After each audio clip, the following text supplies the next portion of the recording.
Pleased to be joined by the one and only internationally famous, known across multiple solar systems, I imagine, certainly known by anybody who's watched any sense of reality television over the last, I don't know, 500 years from Entertainment Weekly, more importantly, from the surviving Snyder podcast. It is Dalton Ross. Dalton, thank you so much for joining Blogging the Boys. Yeah, RJ, happy to be sleeping with the enemy here, so to speak, this week on Dallas week, which I gather is probably just a much bigger thing for Washington fans than Dallas fans at this point. But, we have to hold on to anything we can here. Is that a real thing? Like, do you really feel that way? Do you really feel like it's Dallas week? Like, is it a bigger deal in your sports fandom than any other week? 100%. I can't express to you, and I'm 51, right? So like the Dallas-Washington rivalry used to be such a massive thing. It was the biggest rivalry in football, if not in sports.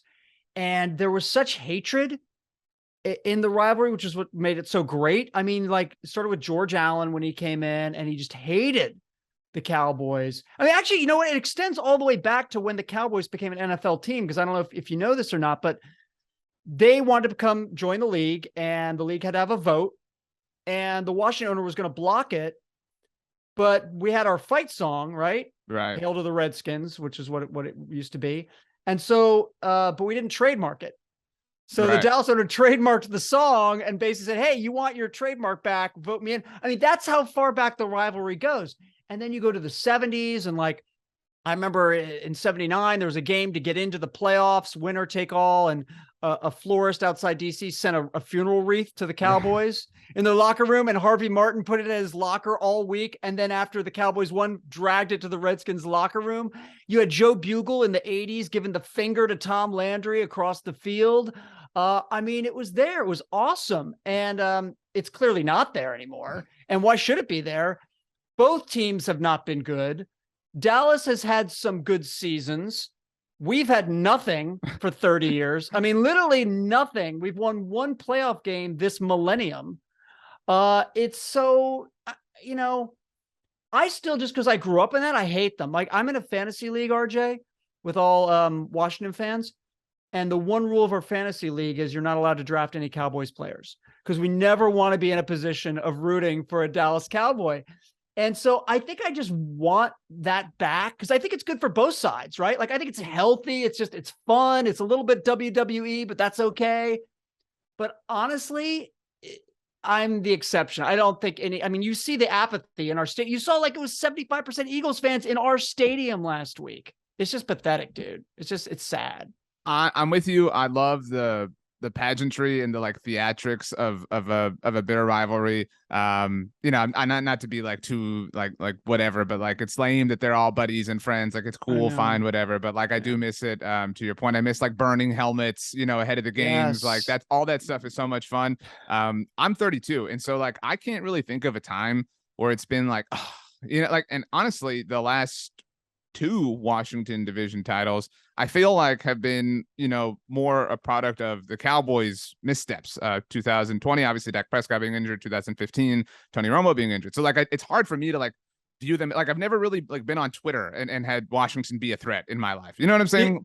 The only time that it felt like something was changing, and you conveniently left this one out, was 2012. Sure.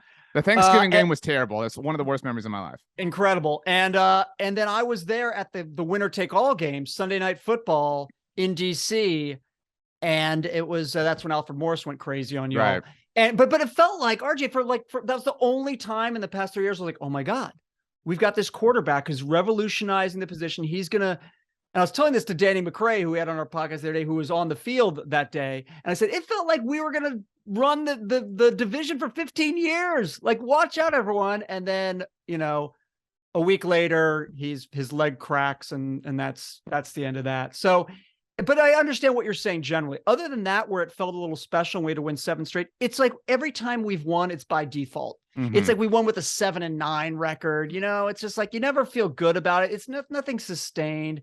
It's just sad sack. It's depressing. We have the worst owner in sports. I mean, maybe not for long. I don't believe. Listen, I don't believe it. I don't believe it. Rick Devens is on our podcast. I know he's been a guest on yours as well. He's the eternal optimist. He keeps thinking that they're going to get rid of Dan Snyder. And I keep telling them they're never going to get rid of Dan Snyder. They're not going to vote him out because they don't want people peeking into their lives and Sure. like them to be the next one voted out. It's never going to happen. I got to say, I mean, I really do hope for better days. As a different example, you know, Dallas is visiting Philly on Sunday Night Football in a few weeks, and like that game's got some juice, right? Like every Cowboys fan is like, bring it. You know, like everyone's talking about the Eagles, like bring it. And the Cowboys games in Philly have actually been kind of juiceless in recent memory. It's just one of those other weird quirks within the division.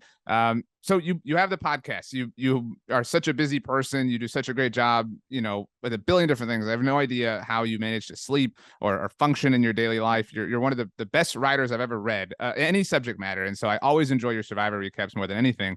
And so like, why do it? Why root for the team? Why give your energy? I mean, is it like at this point, I imagine you enjoy the podcast, you have a good time, things like that. Is it just now it's more for your own personal enjoyment than the original love for the team because you've kind of accepted the state of things? I have no idea why I do it. Like, why do I still root for this team? You know, in all honesty, like, why do I do it? It's like, all it does is bring me misery. It's like, you know, I'm kind of a numbers guy. Look at the data. Look at the data for the last 29 years and look at all like the other week, we're up in Vermont visiting my daughter at college. I'm like, hey, we got to get on the road at 8 a.m. I got to get home for kickoff. Why did I do that? Why didn't I just stay in Vermont and enjoy myself? And so I came home and I'm miserable for 3 hours watching this stupid game. And then I get on with Rick and Brendan and we talk about it. And, you know, we have no one to blame for the podcast but ourselves because we got caught up in that stupid 7-9 thing and Heineke coming out there and dueling Tom Brady. We got a little excited. You know, my co-hosts both played Survivor. I cover Survivor and we're all big Washington football fans. So we had a text chain that season. Like, oh, we text about during the games. And I just sort of said, hey, why not? Let's just, instead of texting, let's talk about it and we'll put it out. If anyone wants to listen, fine. If they don't, that's fine too. And then it's just like, why are we doing this? Like, why did we do this to ourselves? Why do I still root for them? Why do I pay to get the stupid Sunday ticket that like conks out half the time anyway? Like, why do I sit there and let them dominate my emotions as much as they do? And I think it's, RJ, it's because I was fortunate that when I was young, they were so good. Like they were so good for like 11 years. They were just dominant in 4 Super Bowls. And I guess I'm just trying to like recapture that high, right? Like, but it's just not coming. And, you know, it's sad that I care so much, especially when like talking to Danny the other day, I said, do you guys even care about Dallas, like Washington week? Like, does that mean anything to you? He goes, dude, when I showed up in 2010, it didn't mean anything to me. Like, it's just like, it means nothing. And I bet you would consider, if someone said, hey, what are your rivals? You'd say probably like Eagles and Giants, right? We're probably the bottom of the list. Giants has certainly fallen off. I tweeted the other day after Monday Night Football, Saquon Barkley has lost all 7 games he's played against the Cowboys, right? So like, it's, you know, there's a little bit of this there. It's definitely Philly, like the new age fan. Like anybody, I think like 25 and younger has kind of grown up in that era. The Giants had the Super Bowls, whatever. Those are kind of your older brothers, Cowboys at this point. Like like nobody really is like those Romo Eli battles were amazing. You know, like they were cool games, but like it doesn't hold the same place in anybody's heart. I remember the like Romo Jason Campbell games a little bit more, like T.O. scoring 4 touchdowns against them and stuff. I thought you mentioned, I guess, I don't know what week that was. That might have been week 2 that you came back from Vermont. I picked Washington to beat Detroit. I feel like, you know, like for everything that's going on, there's stuff, right? Like I understand the Carson Wentz of it all. There's Terry McLaurin, there's Jahan Dotson, there's Antonio Gibson. I mean, there's a lot. This isn't an episode of Chopped where you have like cottage cheese and cardboard. You know what I mean? Like there's more to work with there. And I think we saw it week 1. I mean, so that has to be more exciting. You've probably got more commanders on your fantasy team than you have in years past. I do. Well, that's true. I think you're right that they do have more weapons. I'm not as high on Antonio Gibson as everyone else is. I think actually if we had our real running back who got shot twice back on the field, they actually could use Gibson the way he'd be better up in space, not a bruiser. I don't think that he dude always averages like 2 on returns too, because Ron Rivera hates him. Yeah, no, totally. But here's the problem. Our defensive front, which is allegedly the strength of our team, is not nearly as good as everyone always says they are. Just because they were drafted in the first round. And yes, John Allen is really good. And yes, Deron Payne's had a good season because he's in contract year. But they're just generally, Montez Sweat's been invisible. Chase Young had a terrible second season. I mean, just before he got hurt, he was it was awful. So that's not as good as they are. We had a surprisingly good offensive line. We let our let go of our 2 guards. We signed 2 guards that are completely over the hill. And that's what you saw against Philly. It was ugly. They had 6 sacks in the first half. They had sacks on 3 consecutive plays. 4 of our first dropbacks, they had 3 sacks. And then the next dropback, we had a false start on our tackle. So, I mean, it was really, really ugly. And so now you got Micah Parsons and D-Law coming at us. I'm scared. I'm frightened. So Carson Wentz he's made some beautiful throws, and Sure. he can get hot. But man, I can't remember the last time I saw a quarterback with less pocket awareness and like no internal clock. Like half those sacks were on him last week. It was bad, RJ. And this is a dude in his 7th year. He's not a rookie. I mean, that's his thing, right? Like he's Yeah. just, he can't chill out. You know what I mean? Like I'm sure he like tosses and turns like 1,000 times when he sleeps. Like he has no like internal peace. I really feel for him. I thought the Colts, that's one of my things this year. Like I really hate the Colts. I hate that they have turned me into this like Wentz supporter, because I hated the way they like dogged him and they were like, Wentz sucked, we did nothing wrong. And that's a whole different subject. But Totally. That's like, he's definitely the most, no disrespect to Alex Smith, whose story was heroic, or your boy Heineke, but like Wentz is definitely the most like, he's the finest piece of meat to work with that there's been there since Kirk Cousins. That's at least how I feel about it. I mean, I do Agreed. think the first 3 games are somewhat indicative and representative of that. I mean, they hung with the Lions, and like at the very least, they're a team that can cover. Like we saw that, late in the game, they just put up 1,000 points all very quickly. And so like there's like the arrow's pointing up. Like I do think you've turned around. Like you're no longer facing 180 degrees south. I agree with that somewhat. I mean, here's the deal. Like I'm really worried about the game against Dallas. Just like I think matchup wise, it's just bad. Like it's just a bad matchup for us. But generally, I can agree. It's just I'm so worried about that line, because that's the one thing about Wentz. Like you got to give him time or he gets skittish, and our line has looked real shaky. But I agree with you. I love Terry McLaurin. I love to see him work with just in a good offense with a good quarterback. Samuel was just MIA all last year, but he's looked great as a gadget guy this year. And Dotson, I think, is the real deal. Everyone said he was a stretch where he was picked, but he looks good. So we've got weapons. We just need to put it together. I don't know if this is the week we do it, though. I agree with you. I'm picking the Cowboys. It sounds like you are too. My next question is about Ron Rivera. You talked about Curtis Samuel. He's kind of representative of how I feel about Ron Rivera. Ron Rivera, fantastic human being, awesome person. You know what I mean? Like I would love to go on like a camping retreat or like some sort of like obstacle course where we learn about like teamwork and leadership. I would totally do that with Ron Rivera. I think he's a terrible NFL head coach. I think people highlight the leadership a little bit too much. I think that the division title in 2020 that I guess led to the start of the podcast was a little bit fraudulent, certainly. And I think people gave him a lot of credit. Well, he won the division. Well, like, yeah, he was the last man left standing. Do you think this is it? Like Mike McCarthy gets all this like, well, if it doesn't work out, he's going to be dismissed. That class of 2020 head coach is not great.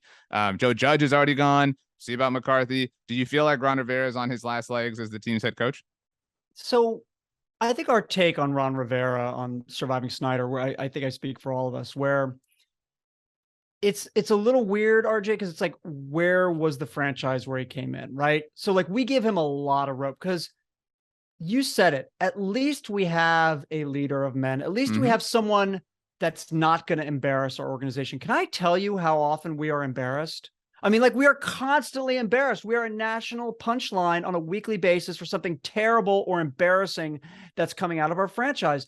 And at least we know he's not going to embarrass us. Like, I mean, like that means a lot for us because it happens so often. So we tend to give him a lot of leeway because of that. But I think you're right in everything you say. And what's really interesting with Ron Rivera is he's super defensive too. Like when the media, and as a member of the media, I'm no longer in the sports media. I actually used to be a lifetime ago, but I am, as a member of the media, I don't like the way that when anyone questions any decision he makes, it's basically like, well, you don't coach, so you don't know. Right. So your opinion's You're not in valid. the locker room, Dalton. What do you? Yeah. What's going on? It's absurd. It's absurd. I really don't like it when he does that. And I really don't like the way he seems very stubborn in terms of, his way or the highway, and not sort of changing course and making adjustments. I don't like the way that the front office is set up. And so I've got a lot of, issues with that. I think that Ron Rivera will get another year unless the bottom really falls out. If this is a 4-win or under year, then maybe that's it. But I hate even saying his name, but Dan Snyder, that guy, like when he brought him in, he knew that he needed any form of legitimacy. And I don't know that starting again and getting, how like teams always go the other route, like they get the hot coordinator, right? And that doesn't work out. They get sort of the respected former head coach, right? So we had, whether he deserved that respect or not, we went the respected former head coach route. So next time it'll be the hot coordinator, a guy out of college, and that'll happen. That will happen if he only wins 4 or less games. So Kellen Moore, the future head coach. It could be. We've done that before with Norv. We did that dance with Norv Turner for way too long. At the time, I thought that Jason Garrett would have been, like, I'm not a Garrett guy by any means, but like, again, the state of the team in early 2020 was like, just get an adult in here, like get somebody with accountability. That's if Jason Garrett's a lead at one thing, it's that. I certainly think Ron Rivera is cut from that cloth as well. The dude who I'm all the way out on, because Ron has some redeemable qualities, is Jason Wright. Like, I don't know one thing Jason Wright has done that I've been like, great decision, dude, because I feel like everything he's done has been a misstep. It's so weird. I've talked about this not only on our podcast, but I've been on other Washington now Commanders podcasts talking about this, how you listen to Jason Wright and he's so smart, he's so charismatic, and you say like, oh my God, this guy should run for office, but not in like a slimy Bruce Allen way. Right. Like Bruce Allen was such a politician, but so slimy. This is like an inspiring guy. And everything he says, you're like, oh my God, we got someone who knows what he's doing. But then you look at every decision, whether it's messing up the years on the crest of our Super Bowl victories, whether it's misspelling players' names when you're retiring their jersey or in the top 90 players thing, whether it's like having a Sean Taylor big picture ceremony, and it's but in front of a bunch of porta potties. RJ, they leaked the team name in a team video because it was like he was holding it in his lap in the video, and there's a reflection of the logo and the helmet, and they leaked it in 3 different ways. Really careless stuff. And so I can't put my finger on it, because you're right. If you just look at the evidence, it's not been good. It's not been good in so many ways. Yeah, at least, like, again, it's a little bit fraudulent, but Ron Rivera has a division title, right? They call it like a Mickey Mouse title all you want, but like at the end of the day, it's still an objective accomplishment. Whereas like, what has Jason Wright done except for rip off the challenge in their like emblem or font or whatever for the Commanders? I hate our uniforms too. Well, it's weird. That's not true. We have 3 uniforms. The main one is burgundy, like all burgundy. And I actually think that one looks all right. Like, I'm not the guy who says like every change I hate, like, although I do fear change, but I actually think that uniform is pretty good. Then they have these sort of black alternate uniforms, which they're actually debuting them this week. Which I actually think they look kind of cool, although I don't know why they're debuting them this week, because all we've worn so far are our worst uniforms, they look like Arizona Cardinals reject unis. And it's not burgundy. And Jason Wright keeps saying it's burgundy. It's not burgundy. And it's pretty much white, and it looks stupid. So they've worn those the first 3 weeks. Now they're debuting their alternate jersey before what they've always marketed as their main jersey, which is the burgundy jersey. So it's super weird that they're doing that. But I actually do think the black unis look kind of cool. Also, why debut anything when you're the road team? You know what I mean? Like, why would you not want to do that at home? You know what I mean? And why wouldn't you do it at night? But then again, we hardly get any night games because we suck so much. You guys are on prime time like every week. If we get like one prime, it's mandated every franchise get at least one primetime game, and that's exactly what we get. I do think I know FedEx Field has its cons. It's a pretty looking stadium at night, and my favorite and my favorite Washington combination has always been the white tops with the burgundy pants. I don't like the yellow pants. They just don't shine, but the burgundy pants look great. I've always thought it would be weird, and I don't know if anyone's ever thought about this, but like, it would be so weird to look out through the yellow face mask like that. I always thought like that would be so strange. Like, gray, black, navy, whatever. The Patriots have the red one, but like, it would be awkward to look out through that thing. It would affect my vision. I first off, they've been wearing burgundy pants the first 2 weeks with the white top. Good but look. They don't have a stripe on the leg. It's so weird. They look like yoga pants. Like, put a stripe down the side. And your comment about FedEx Field, I cannot express to you what a garbage dump that stadium is. I was at the very first game there. I was at the last game there. So last year, my daughter started getting into football, and she's like, "Daddy, can we go to a game?" I was like, "Oh crap, I have to take her to FedEx Field." It took us like an hour and a half to get in. Then we go to the game, we get to the gate, and then we sat an hour in line, like in just to get through security. It's like, figure that out. And then you saw the railing. This is the game where the railing fell over. You've seen the footage of the sewage. It's terrible. It's an awful, awful stadium. And yet we'll be there forever because no one wants to be in business with Dan Snyder, and no one wants to give him land or give him the money that to build a new one. It's awful. I have two final questions, both somewhat Survivor related, although the first one not really. I'm sure you've thought about this. And now, like, there's legitimate steam to this, as mentioned. If Dan Snyder is outed, do you change the name of the podcast? Or at this point, like, forget SEO. Like, I'm just talking about like your own heart and what you would want the name to be. I think we'd just probably keep it at this point, right? Like, it's actually kind of funny because, like, we've had a bunch of people on our podcast, and we had Doc Walker, former tight end for the team who does a lot of media. And we've had Logan Paulson, also a former tight end for the team. They were both calling the preseason games. And so, as you know, the team that calls preseason games, those are employed by the team. Right. So it's kind of like, did Doc and Logan, like, are they cool with coming on our podcast? It's called Surviving Snyder. Like, is that okay? Like, I don't want to get you in trouble. But yeah, no, I think we'll just keep it. But I hope he's gone. I have no faith that he will be gone anytime soon. He's not the type of guy that's just wants to, he doesn't care. He doesn't care what all of us think about him. Like, that's not going to drive him from owning the team. Right. When you mention Washington tight ends, like, again, if we're talking about like redeeming qualities, I always think of the Chris Cooley commercial in the house that was being built. Remember, like, the old school fantasy one where he like pushed his hands through the wall or whatever. But that was a cool moment. You know what I mean? Like, one of the only ones, I suppose. Wow. My last one, I told you this when I emailed you. I would like to hear from you've seen every Survivor season, right? Like, I don't know that as a verifiable fact. Do you ever rewatch them at this point? So I never did, just I don't have time. Except when COVID first started, then I did kind of a project where I went back and watched not all of them, because it's, there's 42 impossible of them at this point, but I did go back and watch a bunch of them, some of the really older ones that I literally now had not seen in 15, 20 years. So yeah, I did go back and watch them. Okay. Yeah, I figure you just cannot do it. I can't even make it through, like, they got they got all the international editions too. There's Australia, there's South Africa, and guess what? South Africa is really good. But the problem is those editions air like Big Brother here. It's like 3 times a week. So it's like a bazillion episodes. Yeah, I don't think I could handle that. Like, even I'm loving them, but these like extended episodes, it's tough. You know what I mean? It's just, there's a lot going on. Now I haven't seen this week's Amazing Race yet, but it's like, you guys can't just pile everything together. Then it takes all sorts of coordination. My wife and I have a 10-month-old. We got to structure everything around him, whatever. Okay, so which Survivor players all time do Micah Parsons and Carson Wentz remind you the most? I picked those two. I thought that would be the most fun. I admittedly have some holes in my Survivor knowledge, kind of around COVID when I, went back and watched a lot too. But so I'm curious to see. Well, for Micah, I guess you're just picking a challenge beast, right? Tyson. Like, I guess, Tyson, Ozzy. Right. Like, Ozzy is the first one that comes to mind. Ozzy is sort of thought of as the quintessential Survivor challenge beast because he's great in water. He's great in land.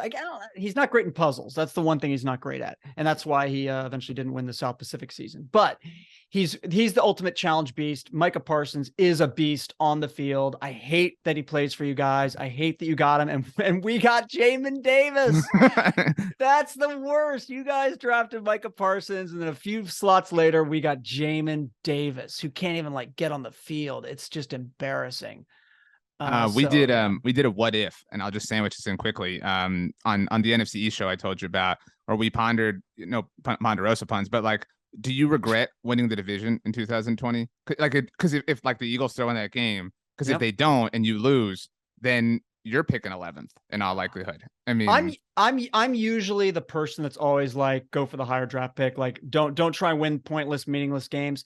But that wasn't a meaningless game at the time, right? Like, It wasn't like, you get to get in the playoffs, you got to win. Now, if we'd been like 4-11 or 12, I can't remember if that was 17 games. That was 16 games. It's the last 16 game one. Yeah. Then I would be like, lose it. Then I'd absolutely be like, lose that game. The only meaningless game I really wanted to win was I was there, and it was against Dallas.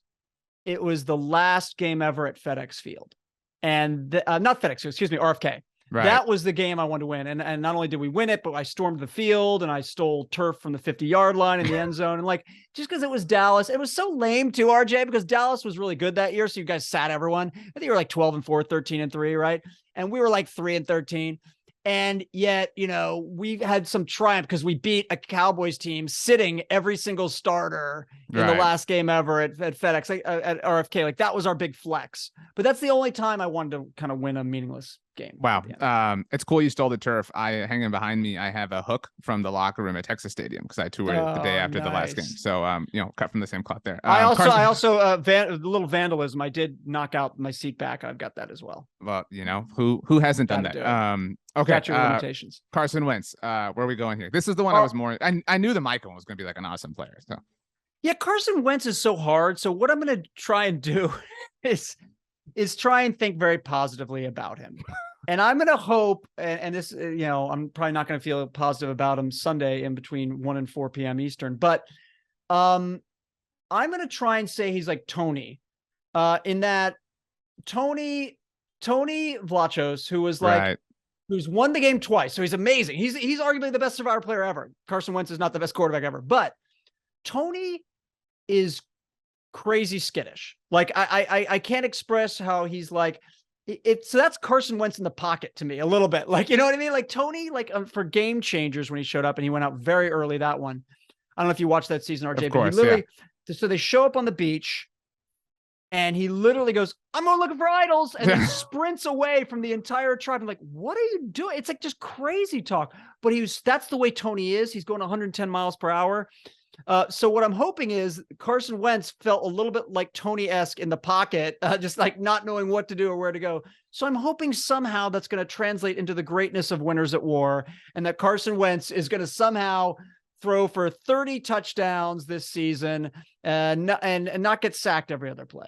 That is so perfect, honestly, because like Tony, like crafting like hideouts and things like that, like so unnecessarily too, is like pure Carson Wentz. Like let me just try to like throw this backwards, you know, for like no reason whatsoever. Totally. And to outlast, like you're right, like if no, again, no pun intended on outlast, but to like outlast everyone would take this like Winners at War performance, especially like I don't know who the like Kim is to like Carson Wentz's Tony, but like you would like, I take that player 100 out of 100 times. Like they're more even keeled. Tony's Winners at War win was just incredible. Well, it's what we wanted, RJ. It's what we wanted last year with Fitzmagic. Like when we got Fitzmagic, the three of us were so excited, and we're like, look, okay, we know what he is. We know we have no illusions, but let's have some fun. Like we've been bad and we've been boring. We've been bad with like Alex Smith and Dwayne Haskins and Case Keenum and all these guys. Like, let's at least have some fun. Like, let's just go for broke.